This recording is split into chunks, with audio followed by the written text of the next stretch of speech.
বসে বসে ফোন দেখতেছো না তুমি? রান্না বান্না কিছু করার নেই, একদিন একটু সুর দিছি, তুমি বসে বসে ফোন দেখতেছো? না মা, রান্নাটা হয়ে গেছে তো তাই একটু।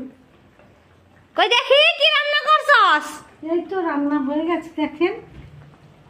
দেখি বানাইছস? এই মাছের ঝোল হয়ে গেছে, আর 2 মিনিটে হয়ে যাবে। আর কি বানাইছস? আরো অনেক কিছু বানিয়েছে, আপনি এসে দেখুন। আপনি এসে দেখুন মা। পারবে না মুখ দিয়া। কি বানাইছে দেখি? মাছের ঝোল বানাইছে, দেখতে তো ভালোই লাগতেছে, খাইতে কেমন লাগবে কি জানি।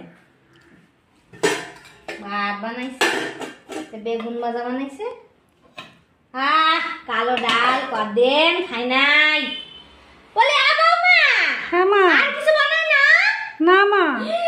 একটু মাংস বানাতে পারো না বৌমা? আগে সোমবার গেল।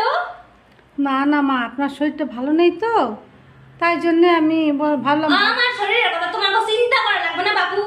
আমারে জিজ্ঞেস করে বানাইছিলে এগুলো, এই যে মাছের ঝোল, আইলা মাছের ঝোল বানাইছো, খাইয়া দেখি ভালো নালে সইয়ে ফেলাই দেবো আমি। ঠিক আছে মা। বেশি মুখে মুখে তর্ক করে না বৌমা। এটা কি বানাইছা? মা আপনার জন্য পেয়ারা মাখা করে রেখেছি মা। তাই বলতে আমি কিসের জন্য? আমি এসে জিজ্ঞেস করলে বানাই দেবা আমার খাইতে? হ্যাঁ মা, খেয়ে দেখেন, আপনার খুব ভালো লাগে না?